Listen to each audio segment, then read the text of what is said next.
থেকে প্রমাণ দেখাতে পারেন বাংলার জমিনের ভিতরে যে একদম সাধারণ মসজিদের ইমাম সাহেব 5 থেকে 6,000 7,000 টাকার বেতনে চাকরি করে, কিন্তু লক্ষ লক্ষ টাকা মারি মুসল্লির টাকা মারি দিয়া চলে গেছে বিভিন্ন দেশে, বিভিন্ন দেশের টাকা মারি দিয়া ইমাম সাহেব চলে গেছে।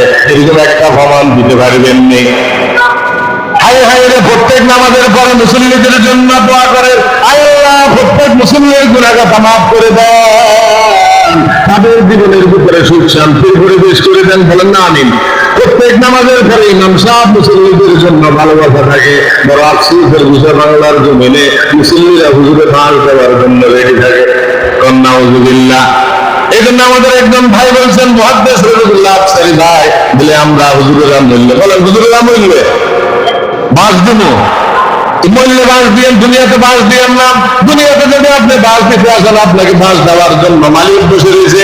এই জমিনের ভিতরে আল্লাহ প্রমাণ দিয়ে দিলেন, আরে আল্লাহর বান্দা নবীর উম্মত, ওনার কথা শুনলে আমার দিলের ভিতরে আসে আল্লামা মরহুম দেলোয়ার হোসেন সাইদী সাহেব, যার কথা থেকে আলোচনা শুনতাম, অনেক সময় ওনার আলোচনাগুলো শুনতাম। এই পৃথিবীতে যত তাফসীর কারো কাছে, সর্বপ্রথম তাফসীর জগতের নাম্বার 1 হিরো ছিলেন আল্লামা দেলোয়ার হোসেন সাইদী সাহেব।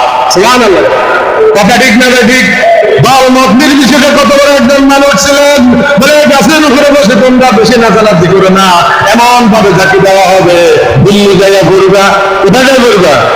হায় হায় রে মুসলমান, উনি তো কবরে চলে গেল যে বাংলাদেশের জমিনের ভিতরে তাফসীর করলেন। হারাম শরীফের ভিতরে, সৌদির ভিতরে সবচেয়ে বড় আব্দুল্লাহ সুদাইজি সাহেব, যিনি হারাম শরীফে নামাজ পড়ায়, হারাম শরীফের ভিতরে অনেক লোক ঢুকতে পারে না।